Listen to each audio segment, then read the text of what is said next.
Gen X, the time has come. We're finally getting serious about our retirement savings. And whether we're just starting or we're beefing up what we've already got, we're realizing that we're going to need more. Probably a lot more. And there's a new Harris poll that shows that Gen Xers are making some real changes fast. And the numbers, they tell a story. Not just about money, but about our mindset as well. Now, I've got the numbers for this, so let's get to it. Number one, 40% of us were cutting back on discretionary spending. No duh, right? Or it's about time. But I know, it's not always the easiest thing to do. Because just think about this. You've got thousands of inputs every single day, trying their best to convince you to spend more money. But only one voice can say no to all of that. It's a tough game sometimes. So it makes sense that it tops this list. And honestly, it's a good one. And it's been high on my list for at least the past decade. And when you really get into this mode, it's easier to keep the momentum going. It's easier for you to say no to those spending temptations. Suddenly you start looking and weighing each dollar that you spend through the retirement nest egg microscope. Number two, 34% of us Gen Xers, we're increasing our contributions to our retirement accounts. So number one and this one, number two, they seem obvious, yes. But let's applaud the 34% of us on this one. This is where the rubber meets the road. Because you can cut discretionary spending all you want. But if you don't direct those savings into your retirement accounts, none of it does you any good.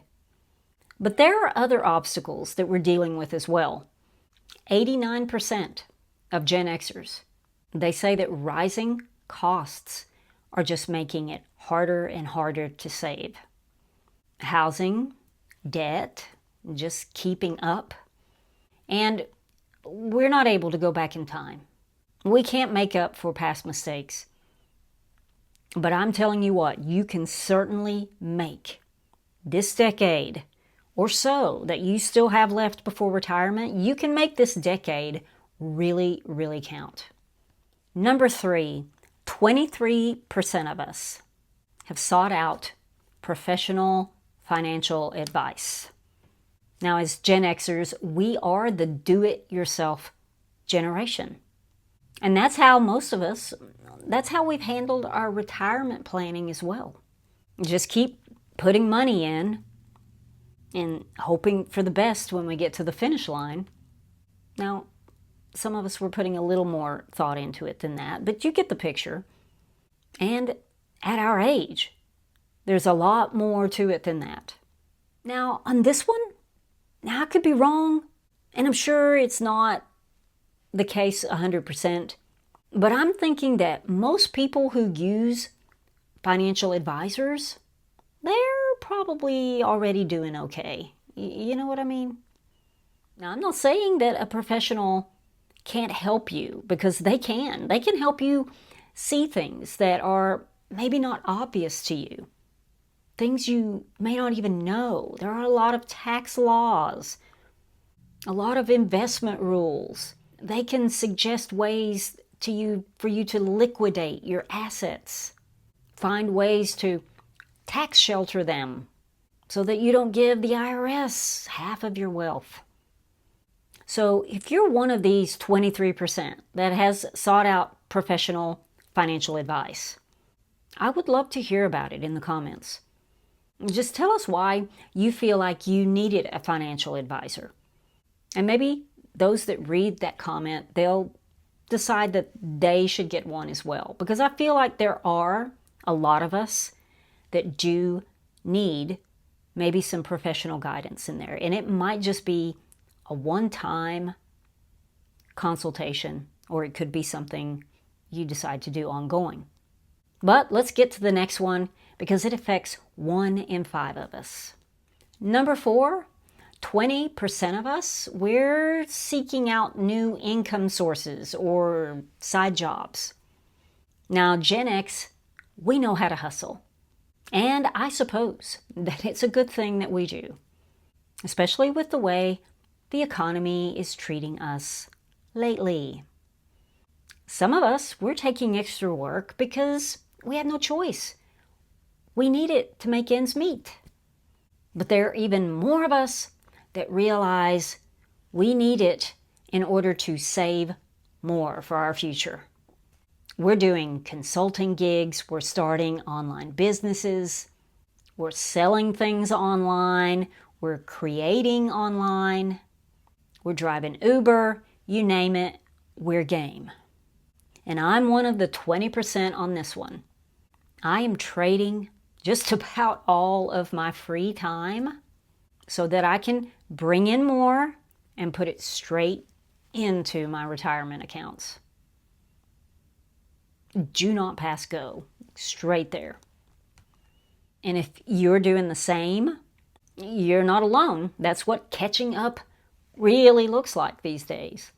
You know, if we keep building now, keep up the pace, maybe later we can stop hustling and enjoy life a little more because of the price that we're paying now. Does that make sense? Fingers crossed. Okay, number 5. 19% of us Gen Xers, we've shifted our investments to reduce risk. So about 19% of us, we're doing exactly what financial experts have always told us to do. When you're within 5 or so years of retirement, you want to invest much more conservatively. Many of us, we don't want to gamble anymore. We're afraid of, what is the stock market going to do next? And we just want to protect what has taken us decades to build. Now, I've heard this advice just like you have. I've heard it for years. And actually, I'm surprised that not more than 19% of us are actually doing it. But for me personally, I'm not following this one at all. I'm still heavily invested in stocks. And the only 2020 vision we'll ever have on this one is hindsight, because none of us know what the market's going to do next. And Gen X has plenty of experience with market crashes. And after you experience a few of those, then you'll know exactly how risk averse you truly are. So if this move here, if it gives you better sleep, then that's priceless. Number 6, 17% of us, we've delayed our retirement age. Some by choice, some by necessity. And honestly, I've never really been totally sure what my retirement age is going to be. I'm not fully committed yet. Now, I know when I turned 50, I didn't think I'd get to retire at all. But I'm in a much better place now. And it's because I've put most of these points, most of the things in this poll, I've put most of those in practice for the last 10 years. And I can personally attest that they do indeed work. Now, delaying your retirement send-off by a year or 2 or 3, it's completely doable. And there's absolutely zero shame in it. Because if this is your strategy, it's working triple time for you. It's more time to earn, more time to save, and fewer years that you'll need to depend on that nest egg. Now, this one is not the most glamorous or the most highly desired strategy because everybody, well, no, not everybody, but a lot of us want to retire yesterday. But financially speaking, this can be an answer to the conundrum if you haven't quite saved enough just yet. Number 7, 17% of us, we shifted our investments to increase potential gain. Now we're getting to the gutsy strategy, and this one's the opposite of playing it safe. However, and I want to stress this part, there are many different ways that you can go about this strategy. You can just keep your money mostly invested in the stock market, the S&P 500, some index funds. That would be aggressive to most people. Or you could go put it all in individual stocks that you handpick, or crypto, or even someone's startup idea. Now, I list both of those extremes because that's the full spectrum here of growth-oriented risk and then really aggressive risk. Now, for me, I'm comfortable with my retirement accounts being in a 90-10 stocks to bonds mix. And I don't really have any plans of changing that anytime soon. I'm in my late 50s because I don't know what's worse. Not saving enough or going in, looking at your 401k balance and not seeing hardly any growth over the last 30 years. So if you decide you want this move to be yours, I can totally get it. At the end of the day, we're just all trying to get the math to work. And good growth, that can make up for a lot.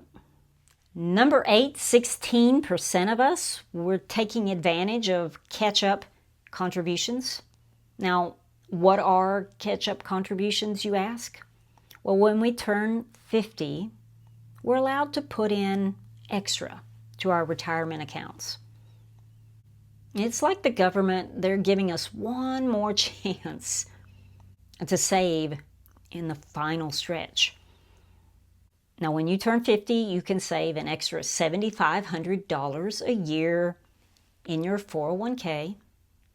You can save an extra $1,000 in your Roth or traditional IRAs. And additionally, when you turn 55, you can save extra in your HSA. And yet, only 16% of us are actually doing it. That number shouldn't be that low. Is it because we just can't? We're already stretched as far as we can go? Is it because we didn't know these options existed? Or maybe we've just had our contributions on autopilot for years. But if there is any way possible that you can take advantage of this really short window that the government gives us, don't let it pass you by. Jump on it. Put everything you can into the game right now. Just remember, you're only parting with that money for just a season. It's not like when we were 20 and 30 years old and we're just throwing money in this, this black hole somewhere for, 40 years from now. No, we're almost there. So you're going to be reunited with that money again. Hopefully it's going to grow some more. You've got some time. And doing that, this season could be the one that gives your future self a real shot at peace of mind later. Now, I've shared a lot of stats in this video, but I want to leave you with just one more, because If you're feeling discouraged about your situation, maybe even a little hopeless about saving for your future, because this same Harris poll that I've referred to in all of these points, they also stated that 61% of Gen Xers, non-retired Gen Xers, they stated that retirement didn't even feel urgent to them until they turned 50. Now, I would be one of those 61%ers.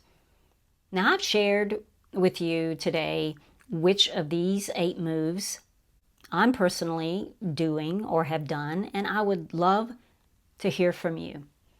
Let me know in the comments which ones are a part of your current game plan. And since you're so focused right now on retiring, watch this video next on how Gen X can still retire even if the system is broken. I've linked it right here. Just click it. You know what to do. Don't just stand there. Let's get to it. Strike a pose. There's nothing to it. All right. I hope you have a great week. I'll see you in the next video. Bye.